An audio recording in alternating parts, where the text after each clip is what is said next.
belajar, dilanjutkan surat Al-Fatihah bersama-sama.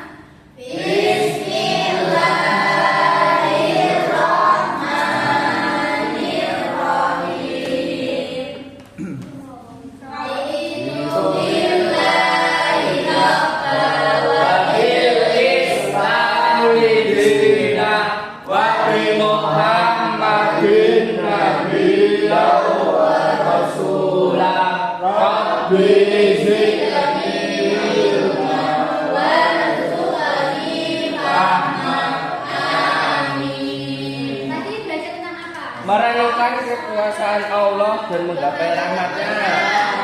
Sekarang kita akan membahas tentang perkembangan Islam masa Rasulullah periode Mekah.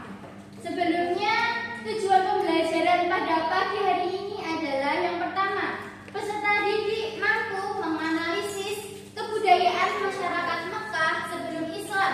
Yang kedua, peserta didik mampu menganalisis strategi dakwah Rasulullah periode Mekah. Dan yang ketiga, peserta didik mampu menganalisis peristiwa-peristiwa dalam dakwah Nabi Muhammad.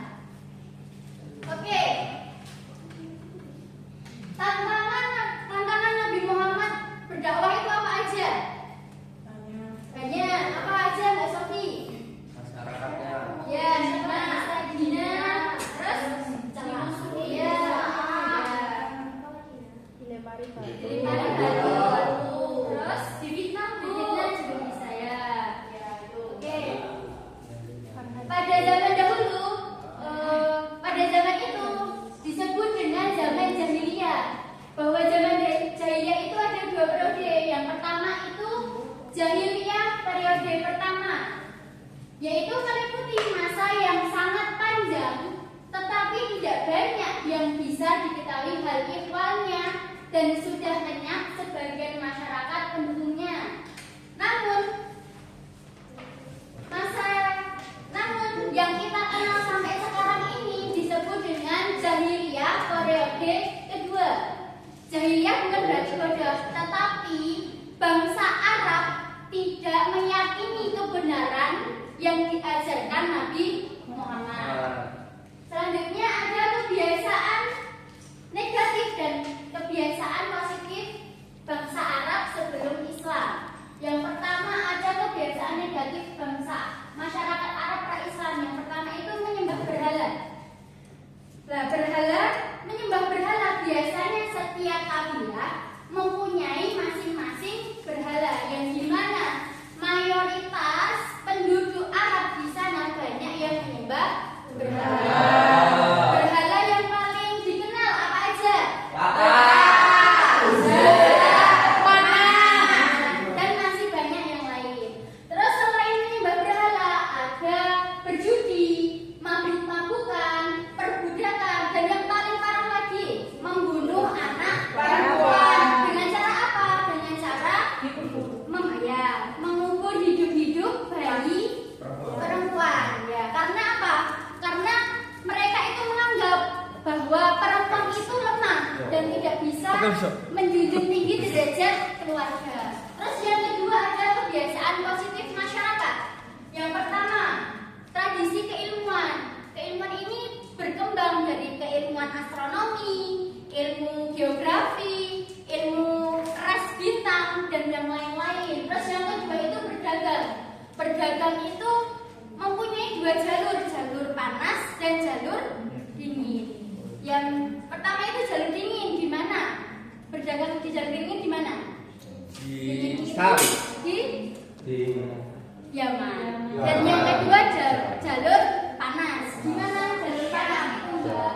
Berdagang di mana? Syam. Ya. Terus yang ketiga ada bertani. Penduduk Arab yang tinggal di pedalaman mayoritas bercocok tanam dan beternak. Yang keempat itu bersyair, yang dimana bersyair itu menjadi kedudukan yang tinggi karena dengan bersyair sekelompok atau seseorang itu menjadi terhormat. Yang kelima itu menghormati tamu. Masyarakat Arab rela mengorbankan harta jiwanya untuk menghormati tamu. Terus yang terakhir itu menepati janji. Janji menurut masyarakat Arab itu janji adalah hutang.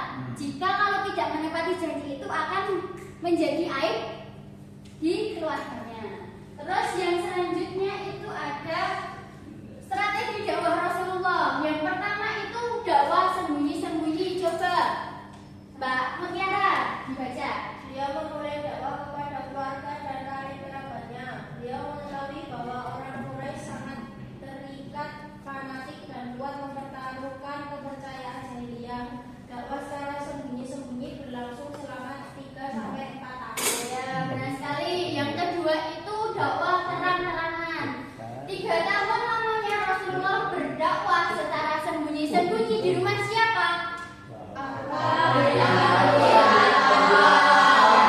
Penduduk Makkah yang sudah mengetahui dan mulai membicarakan agama baru yang beliau bawa.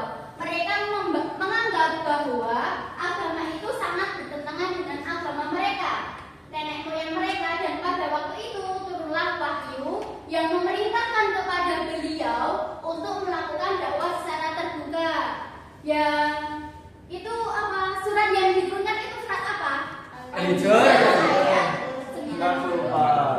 Ya, selanjutnya ada peristiwa-peristiwa dalam dakwah Rasulullah. Yang pertama itu hijrah ke Abasyah.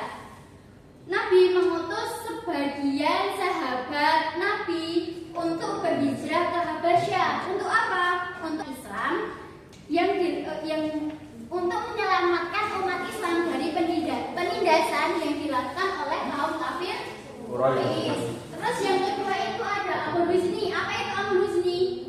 Tahun kesedaran.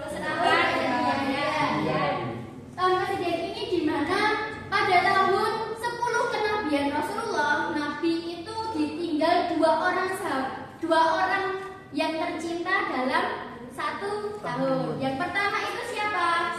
Pamannya yang bernama Abu Thalib yang selalu melindungi Nabi Muhammad berdakwah. Dan yang kedua itu siapa? Khadijah,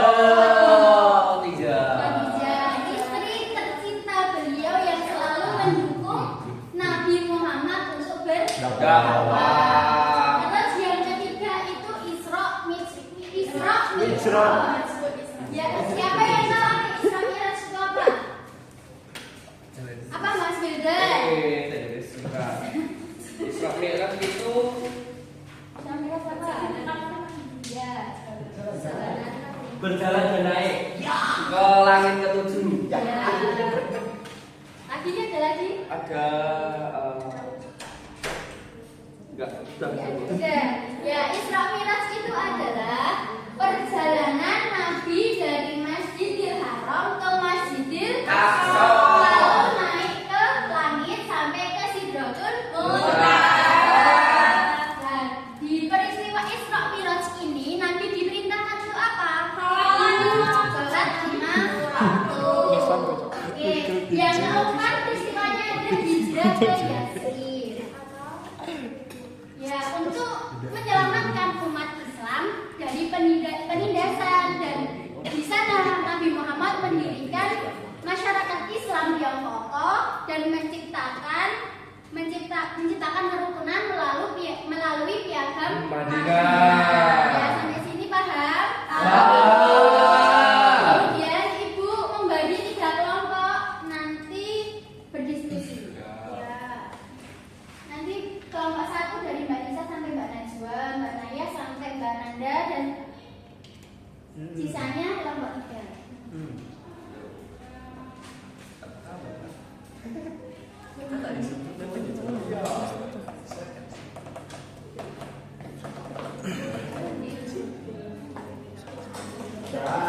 Oke, yuk nanti salah satu maju kan ini untuk membuat mapping. Nah, nanti salah satu dipresentasikan.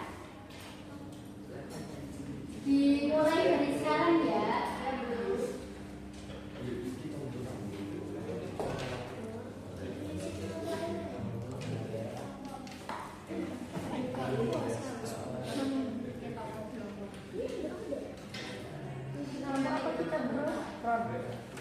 Hari ini kita kelompok berapa?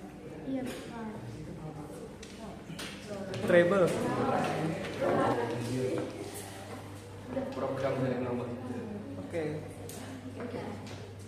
Waktunya udah selesai ya, Nana? Sudah. Udah bisa ya, Nana? Udah selesai belum? Sudah. Yang berani maju pertama dari kelompok mana? Ayo, 1, 2, 3. Sudah? Kedua? Tiga.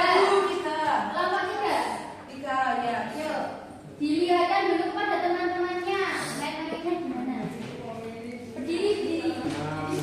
Tadi apa tentang apa? Tentang apa?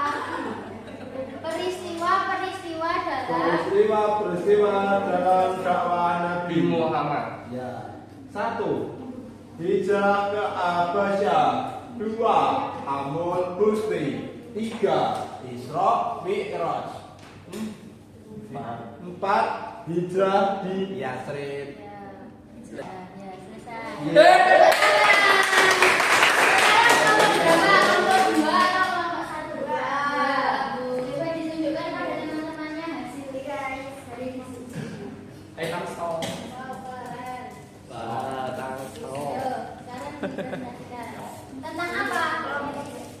Tentang apa?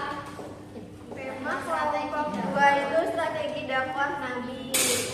Nabi siapa? Yang pertama, dakwah secara sembunyi-sembunyi. Dakwah secara sembunyi-sembunyi ini dilakukan untuk menghindari munculnya gejolak yang sangat mungkin terjadi di kalangan masyarakat. Beliau memulai dakwah kepada keluarga dan karib kerabatnya.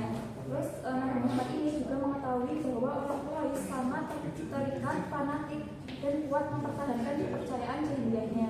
Dakwah secara sembunyi-sembunyi ini berlangsung selama 3-4 tahun. Tepuk tangan untuk kelompok 2.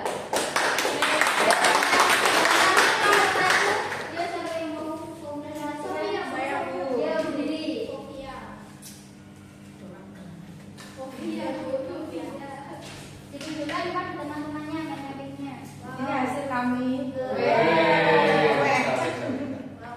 Tentang apa Mbak Sofia? Tentang kebiasaan masyarakat Arab pra-Islam. Kebiasaannya itu ada banyak. Di sini yang pertama itu menyembah berhala. Berhala yang terkenal yaitu Lata, Uzza, dan Manat. Selanjutnya juga ada tradisi keilmuan. Pada saat itu tradisi keilmuannya sangat berkembang dalam ilmu astronomi. Kemudian juga ada berdagang pada musim panas, itu berdagang ke Syam, kalau dingin ke Zaman. Terus ada juga menghormati tamu. Masyarakat Arab itu berlomba-lomba memuliakan tamu seperti memberikan jamuan-jamuan kepada tamu. Wow. Tangan untuk kelompok 1.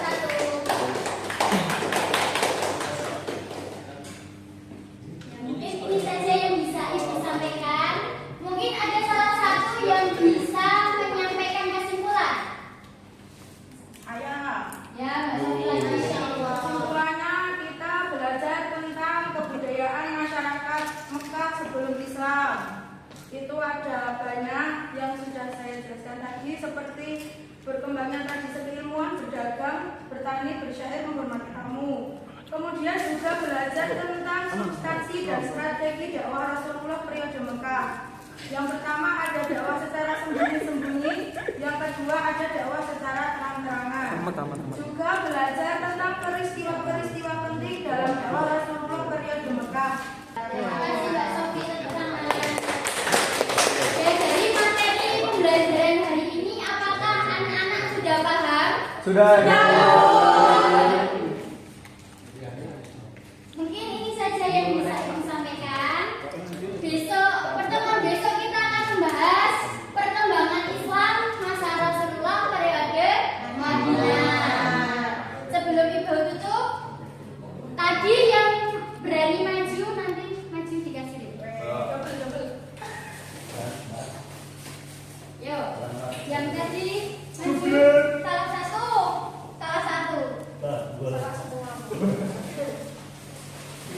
Karena kita mau duduk aja. Salah dulu. Salah 3. Bisnis lah, Bu.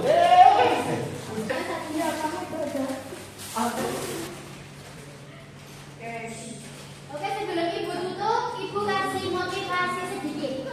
Itu kesuksesan dalam pendidikan bukanlah tentang seberapa pintar kamu, sudah bekerja keras untuk meraihnya. Ya, mungkin ini saja yang bisa Ibu sampaikan. Bila ada salah kata mohon dimaafkan. Wassalamualaikum warahmatullahi wabarakatuh.